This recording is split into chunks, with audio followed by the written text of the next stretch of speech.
Hi friends, welcome on our YouTube channel Career Tutor. So today I am going to discuss about Ferdinand de Saussure. इसको बहुत सारे लोग जो हैं जिनको ठीक से पढ़ना नहीं आता वो उसको ससुरे बोलते हैं।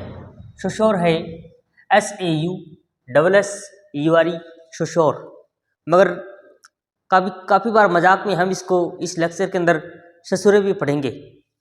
तो इस लेक्चर का मेरा मेन जो टारगेट है वो लिटरेरी क्रिटिसिज्म के ऊपर हम डिस्कस करेंगे। इसमें हम फर्डिनेंड डी ससोर जो है इसकी बायोग्राफी को डिस्कस करेंगे।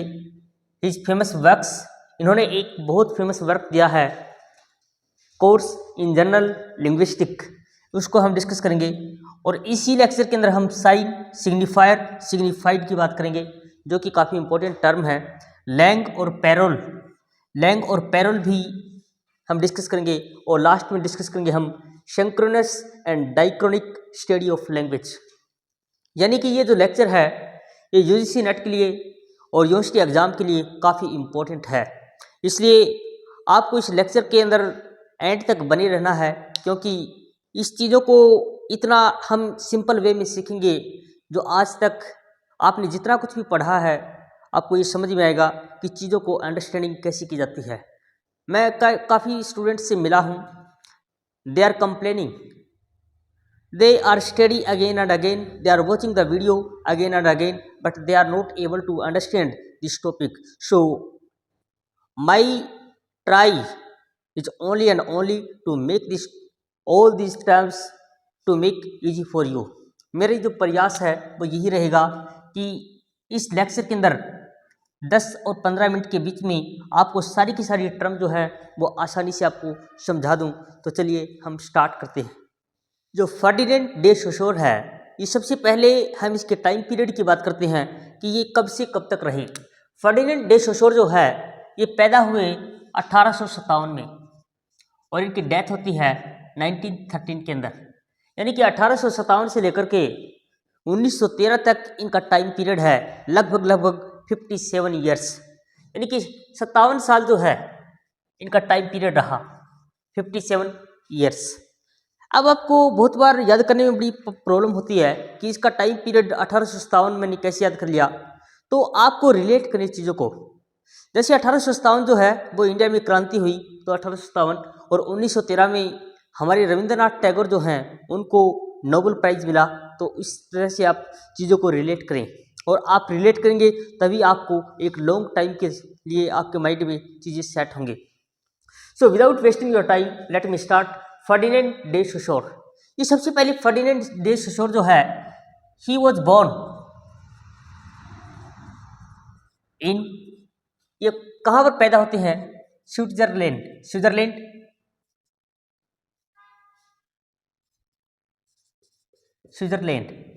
तो स्विट्जरलैंड के अंदर पैदा होते हैं। स्विट्जरलैंड ये कंट्री में पैदा हुए, मगर ये कौन सी सिटी में पैदा हुए? तो ये पैदा होते हैं जेनेवा के अंदर। अगर आपको पता हो थोड़ी सी कॉमन नॉलेज के लिए, तो जेनेवा क्या है? जेनेवा का अंदर जो है वो यूएन का हेड ऑफिस है, यानी कि यूनाइटेड नेशंस का क्या है? हेड ऑफिस है। तो स्विट्जरलैंड के अंदर ये जेनेवा में पैदा होते हैं। और अगर आपको थोड़ी सी मैं इसकी हिस्ट्री के अंदर लेके चलता हूँ, क्योंकि विदाउट बैकग्राउंड किसी भी राइटर को समझ पाना, उसके वर्क को समझ पाना इतना आसान नहीं होता है। तो आपको लगेगा कि ये लेक्चर जो है थोड़ा सा लेंथी होगा, थोड़ा सा आपका टाइम लूँगा, मगर इसकी बायोग्राफी को जानना, इसकी हिस्ट्री को जानना, इसका हिस्टोरिकल बैकग्राउंड जानना बहुत ज़रूरी है। आप चाहे कोई भी वर्क उठा लो, जब तक आपका हिस्टोरिकल बैकग्राउंड आप किसी बंदे का नहीं जानोगे, वो किस देश में पैदा हुए, वो कौन सी सिटी में पैदा हुए, उसके क्या रिलीजन है, कौन सी भाषा बोली जाती है, ये सारी की सारी चीज़ें हमें अंडरस्टैंड करना ज़रूरी है। तब जाकर के हम इनका जो one of the famous work है कोर्स इन जनरल लिंग्विस्टिक, उसको हम अंडरस्टैंड करेंगे। तो ये जेनेवा के अंदर पैदा होते हैं। तो स्विट्जरलैंड जो है ये कंट्री है, और इस कंट्री के अंदर 4 मेजर लैंग्वेज बोली जाती हैं। कौन सी? 4 मेजर लैंग्वेज। पहली लैंग्वेज इसके अंदर बोली जाती है वो है जर्मन। सेकंड लैंग्वेज जो बोली जाती है वो है फ्रेंच। थर्ड लैंग्वेज जो बोली जाती है वो है इटालियन। और जो फोर्थ लैंग्वेज जो बोली जाती है वो है Romansh. So there are 4 major language in Switzerland, German, French, Italian और रोमेंस। अब हम ये जान लेते हैं कि इसके रिलीजन कौन सा है।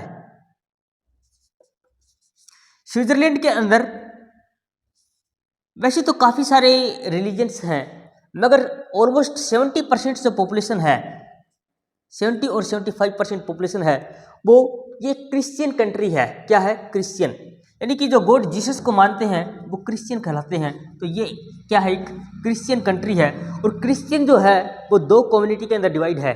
कौन सा? पहला क्रिश्चियन है कैथोलिक है, और सेकंड क्या है? प्रोटेस्टेंट। तो ये आपको याद रखना है। जो कैथोलिक जो है ये मानते हैं कि ये रोमन से बिलोंग करते हैं। कहाँ से? रोमन से। और ये प्रोटेस्टेंट है, ये अरिस्टोक्रेसी है, यानी कि इन्होंने खुद का अपना एक रिलीजन बनाया हुआ है, सो aristocracy.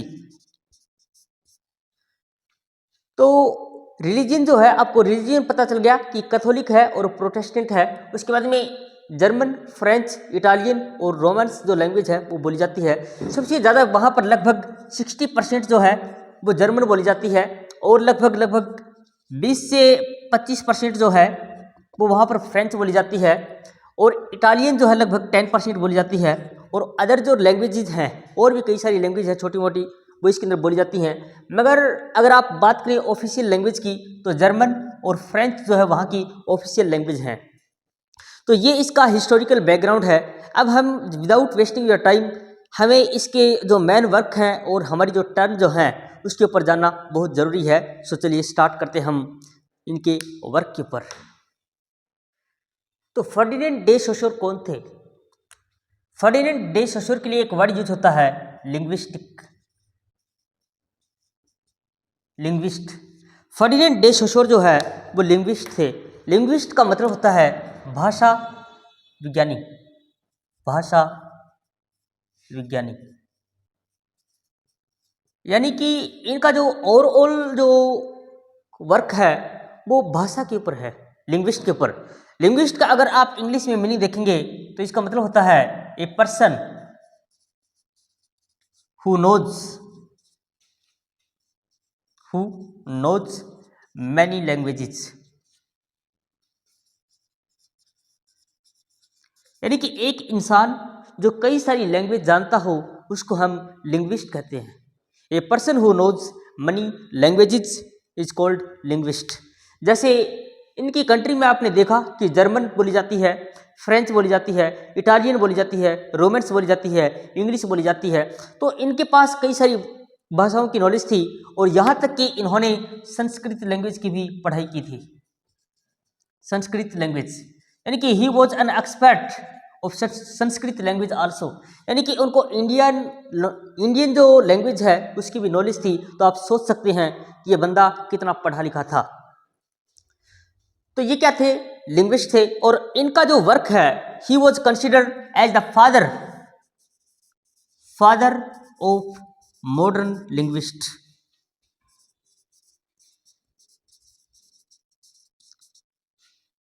Father of modern linguist, यानी कि इनको कंसिडर किया गया फादर ऑफ मॉडर्न लिंग्विस्ट। यानी कि ये जो नए जो लिंग्विस्ट हैं, जो एडवांस जो लिंग्विस्ट हैं, उनका फादर कहा गया। और ये कब पैदा होते हैं? 1857 के अंदर। यानी कि ये 19th सेंचुरी का बहुत बड़ा इंसान माना जाता है लिंग्विस्ट के अंदर। और इनका जो वर्क जो था वो था course in general linguistic.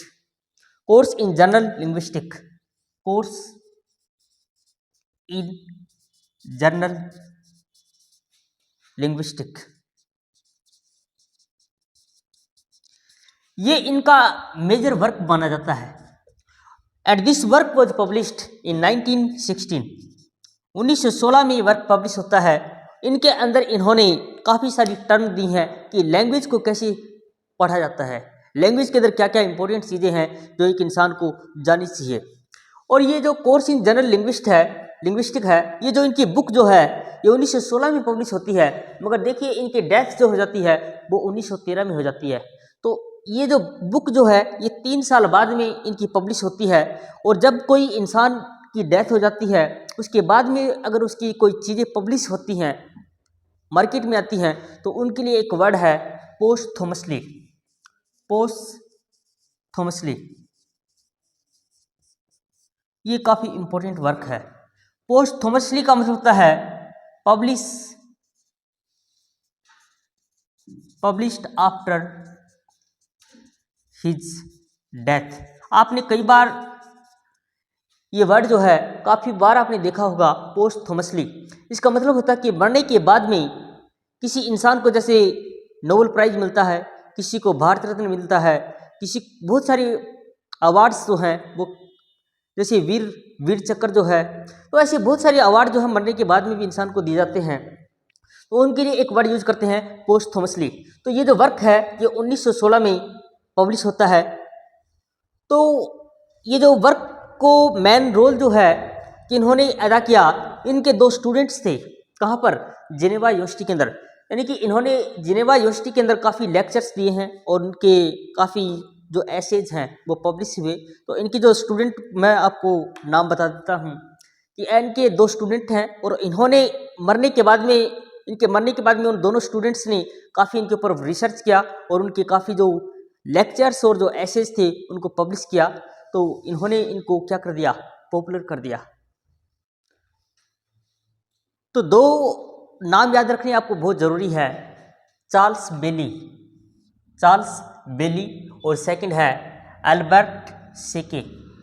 Charles बेली और अल्बर्ट सेके जो हैं वो स्टूडेंट थे किसके? Ferdinand day Saussure. यानी कि सोशोर के 2 स्टूडेंट थे, चार्ल्स बेली एंड अल्बर्ट सेके। इन्होंने इनकी बुक जो है वो पब्लिश की, कोर्स इन जनरल लिंग्विस्टिक।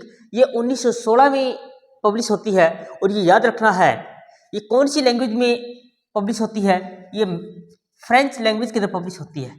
कौन सी में? फ्रेंच लैंग्वेज के अंदर पब्लिश होती है। और ये पब्लिश करने में इनका मेन योगदान है। और आपको ये याद रखना है कि ये जो बुक है ये 1906 से लेकर के 1911, यानी कि लगभग इनका जो 5-6 सालों का जो टाइम है, 1906 से 11 के बीच में इन्होंने जितने लेक्चर्स दिए यूनिवर्सिटीज़ के अंदर, जिनेवा यूनिवर्सिटी के अंदर इन्होंने काफ़ी लेक्चर्स दिए। तो 1906 से लेकर के 11 के बीच में इनके जितने भी एसेज थे उनको इन्होंने क्या किया? पब्लिश किया। और ये फ्रेंच लैंग्वेज में पब्लिश होती है। और ये 1906 से 11 के बीच का जो टाइम पीरियड है, इन्होंने जो भी लैंग्वेज के ऊपर काम किया सोशोर ने, उनके वर्क्स को इन्होंने कोर्स इन जनरल लिंग्विस्टिक के अंदर डाल दिया और ये पब्लिश हो जाती है 1916 में। अब देखिए मजे की बात, अब जो फ्रेंच लैंग्वेज जो है it is not a global language. जो फ्रेंच लैंग्वेज है ये ग्लोबल लैंग्वेज नहीं है, इसलिए इस लैंग्वेज को किस में ट्रांसलेट किया गया? इंग्लिश के अंदर। इसका इंग्लिश ट्रांसलेशन जो है इस बुक का वो 1959, एक तो फर्स्ट ट्रांसलेशन होता है 1959 के अंदर, इसको वेड बास्किन करते हैं। वेड बास्किन, ये वेड बास्किन नाम का कोई बंदा है, इसने 1959 में इसको ट्रांसलेट किया। सेकंड इसका जो इंग्लिश वर्जन आता है, ये फर्स्ट वर्जन है। सेकंड इंग्लिश ट्रांसलेशन जो है ये एक बंदा है रॉय हैरिस। और ये जो रॉय हैरिस है ये 1986 के अंदर, 1986 के अंदर ये सेकंड ट्रांसलेशन जो है इसका आएगा इंग्लिश ट्रांसलेशन। 1986 के अंदर ये सेकंड टाइम आया। और ये जो ट्रांसलेशन है ये इसने इस बुक को इतना पब्लिश कर दिया कि ये पूरी वर्ल्ड वाइड यानी कि पूरी दुनिया के अंदर बुक फेमस हो गई। तो आपको इसमें कौन सी इंपॉर्टेंट चीज़ याद रखनी है? चार्ल्स बेली और अल्बर्ट सेके, ये काफ़ी बार एग्जाम में पूछा जाता है तो आपको याद रखनी है। और इसमें किस टाइम के लेक्चर इसमें लिए गए? 1906 से लेकर 11 तक। और इनका 2 टाइम्स इंग्लिश ट्रांसलेशन हुआ है। काफ़ी बार एग्जाम के अंदर डाल दिया जाता है कि आप इसको मैच करो। तो फर्स्ट ट्रांसलेशन याद रखना है 1959, 1959 को वेड बास्किन ने इसका ट्रांसलेट किया। और सेकंड टाइम जो इंग्लिश ट्रांसलेशन है वो रॉय हैरिस, जो कि काफ़ी इंपॉर्टेंट नाम है, इसको आप याद रख लें। इस पूरे लेक्चर को आप क्या कर लें, एक बार इसके नोट्स जरूर बनाएं। Otherwise you will forget it, आप इसको भूल जाएंगे। सो बेहतर यही है कि आप पढ़ते जाएं और उसके नोट्स बनाते जाएं and revise that notes so that you can read it again and again. So अब हम जो आगे जो डिस्कस करने वाले हैं वो इसकी इंपॉर्टेंट टर्म जो हैं वो हम डिस्कस करेंगे। तो अगर आपको लेक्चर पसंद आ रहा है तो आप एक बार इसको लाइक ज़रूर करिए। फर्डिनेंड डे सोशोर ने अपनी बुक के अंदर कोर्स इन जनरल लिंग्विस्टिक के अंदर उन्होंने कहा कि language is a system of sign. क्या कहा? Language is a system of sign, यानी कि लैंग्वेज जो किससे बनी है? साइन से। और साइन क्या है? साइन क्या है? Sign it is a smallest, it is a smallest unit of language. उन्होंने कहा कि language is a system of sign, कि भाषा क्या है? एक साइन का सिस्टम है, एक साइन से बनी है। और साइन क्या है? Smallest unit of language. अब जो साइन दो चीज़ों से बना होता है, एक सिग्निफायर और एक सिग्निफाइड। किससे बना होता है? सिग्निफायर और सिग्निफाइड। सिग्निफायर का मतलब होता है उच्चारण। क्या होता है? उच्चारण। सिग्निफायर का मतलब होता है उच्चारण। सिग्निफाइड का मतलब होता है रियल इमेज,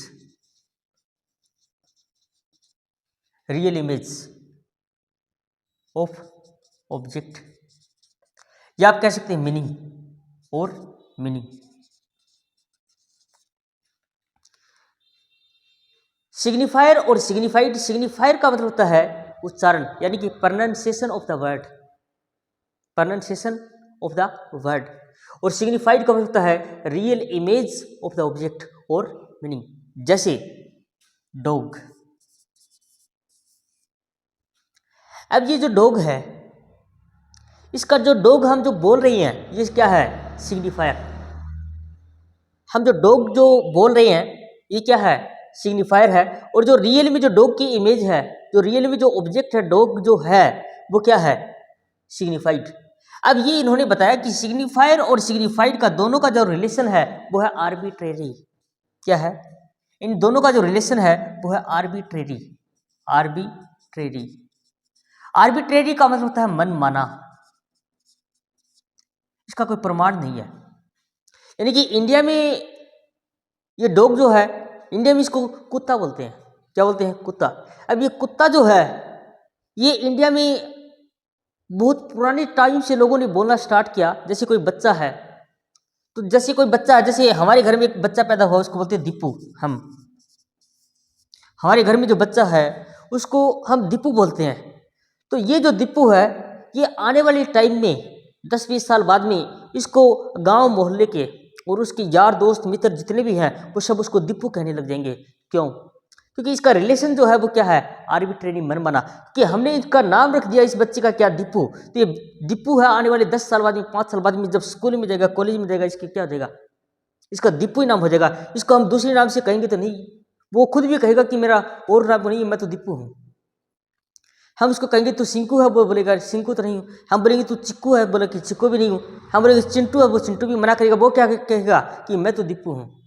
तो ऐसे ये डॉग को अगर आप क्या कहोगे? आप इसको कैट कहोगे, आप इसको डियर कहोगे, आप इसको और कुछ आप इसको बफेलो कहोगे तो आप चलेगा नहीं। आपको ये डॉग है इसको क्या बोलना पड़ेगा? डॉग बोलना पड़ेगा। अब इसको अगर जापानी लैंग्वेज के अंदर देखिए तो इसको बोलते हैं इनू।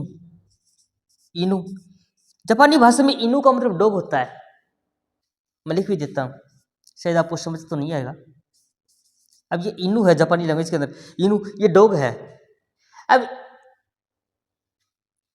तो ये समझ में आ गया कि साइन जो है, जो लैंग्वेज कुछ भी नहीं है, वो क्या है? एक सिस्टम ऑफ साइन है। और साइन दो चीज़ों से बना होता है, सिग्निफायर और सिग्निफाइड। सिग्निफायर का मतलब होता है उच्चारण किसी वर्ड का। और लिंग्विस्ट हमेशा किसके ऊपर फोकस करता है? लिंग्विस्ट हमेशा स्पेलिंग पे फोकस करता है। जो भाषा विज्ञानी है वो किस पे ऊपर फोकस करेगा? स्पेलिंग के ऊपर। हजारों वर्ड्स नई नई डिक्शनरी में ऐड होते चले जाते हैं और जो वर्ड जो हैं जो चलन में नहीं है उनको हटा दिया जाता है डिक्शनरी के अंदर। डिक्शनरी यही तो करती है कि जो नए भाषा में जो प्रचलित हो गए वर्ड उनको ऐड करती जाती है और बहुत सारे वर्ड्स ऐसे हैं जो चलन में नहीं है, उसको डिक्शनरी हटाती जाती है। तो भाषा जो विज्ञानी है, जो लिंग्विस्ट है, वो यही काम करते हैं कि नए नए वर्ड्स को ऐड करते हैं और पुराने वर्ड्स को साइड करते हैं। तो ये कंसेप्ट मेरे हिसाब से आपको समझ में आ गया कि सिग्निफायर और सिग्निफाइड क्या है। कंफ्यूज नहीं होना है। सिग्निफायर मतलब उच्चारण और सिग्निफाइड मतलब रियल इमेज ऑफ ऑब्जेक्ट, या इसका मीनिंग कह सकते हैं। जैसे ट्री है, इस ट्री को ले लो, ये ट्री हम जो बोल रहे हैं ये क्या है, सिग्निफायर है। और ये ट्री जो पेड़ है, जो आप पेड़ देखते हैं, वो क्या है, सिग्निफाइड है। इन दोनों का रिलेशन क्या है, आर्बिट्रेरी, मनमाना, इनका कोई तथ्य और प्रमाण नहीं है। ये क्या है, हिस्टोरिकल लैंग्वेज से चला रहा है। तो अब हम जो डिस्कस करने वाले हैं वो लैंग और पैरोल पे डिस्कस करेंगे। उसके बाद में हम सिंक्रोनस और डाइक्रोनिक स्टडी के ऊपर डिस्कस करेंगे। तो मुझे पूरी उम्मीद है कि आपको ये लेक्चर काफ़ी पसंद आ रहा है, क्योंकि ये लेक्चर जो है it is very important for you, for your UGC net exam, for your university exam, for your every exam, and it is really very important lecture those who are pursuing MA first year or final year, or if you are preparing for any higher exam, so it is also helpful for you. Ferdinand day Saussure ने, उनकी एक book है the course in general linguistic, तो उसमें इन्होंने Lang और payroll का concept बताया है। देखिए वैसे तो इसकी डेफिनेशन हज़ारों आप बुक्स के अंदर देख लेंगे और हज़ारों यूट्यूबर्स हैं वो आपको लाइन बाय लाइन समझाते रहेंगे, मगर लैंग जो है इसका मतलब होता है डायलेक्ट। और डायलेक्ट के अंदर जब हम क्या डाल देंगे, ग्रामर,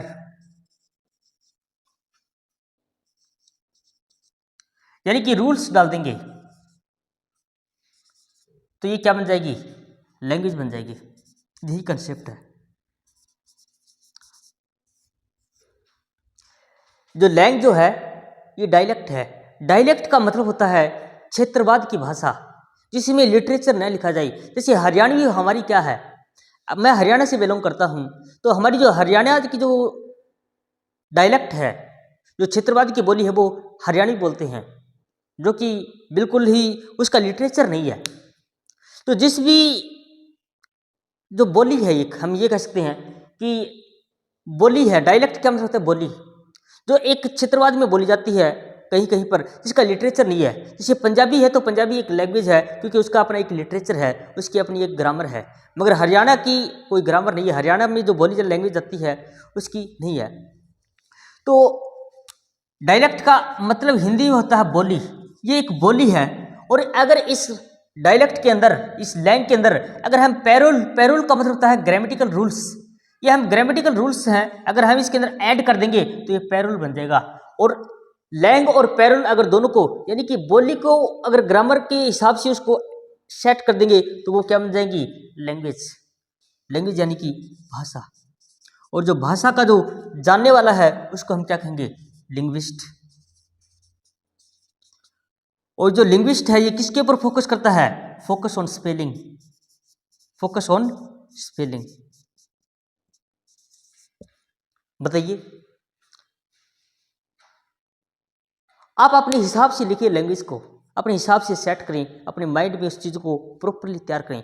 आप चीज़ों को रट्टा लगाएंगे तो आप एक दिन भूल जाएंगे आप, लेकिन आप इस तरीके से अगर आप पढ़ेंगे तो ये चीज़ें आपको हमेशा ज़िंदगी भर याद रहेंगी। चाहे आप कोई भी एग्जाम दे दीजिए, कभी भी आपको समझ में आ जाएगा कि लैंग क्या डायलेक्ट है और पैरोल क्या है, ग्रामेटिकल रूल्स हैं, और दोनों को मिलकर क्या बन जाएगी, लैंग्वेज बन जाएगी। और लैंग्वेज 50 क्या है, ए सिस्टम ऑफ रूल्स। तो जो लैंग और पैरोल है इनका कंसेप्ट कहाँ पर है, फर्डिनेंड डे सोशोर ने इनकी बुक्स के अंदर दिया गया है। अब हम इसके अंदर इन्होंने दो इंपॉर्टेंट टर्म्स दी हैं, सिंक्रोनस और डाइक्रोनिक स्टडी ऑफ लैंग्वेज, उसको भी हम डिस्कस कर लेते हैं।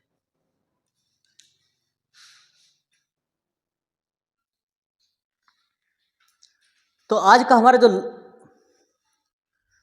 हमारा जो लास्ट टॉपिक है वो है सिंक्रोनिक स्टडी ऑफ लैंग्वेज और diachronic study of language. Synchronic का मतलब होता है स्टैटिक, सिंक्रोनिक का मतलब क्या होता है, स्टैटिक, यानी कि जो फिक्स है। सिंक्रोनिक का मतलब क्या होता है, फिक्स। और डाइक्रोनिक का मतलब होता है डायनामिक। डायनामिक का मतलब होता है जो घूमती है, जो चेंज हो रही है। तो synchronic study of language synchronic का मतलब होता है study of language at a point of time, यानी कि ये प्रेजेंट की बात कर रहा है, प्रेजेंट की।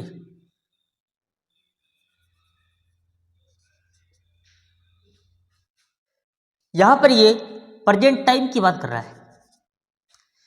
तो सिंक्रोनिक स्टडी ऑफ लैंग्वेज का मतलब है कि ये स्टैटिक है और ये प्रेजेंट टाइम की बात करता है, study of language at a point of time in present. Diachronic study of language के अंदर है study of language through a long period of time, यानी कि हिस्टोरिकल अप्रोच की बात कर रहा है, हिस्टोरिकल अप्रोच।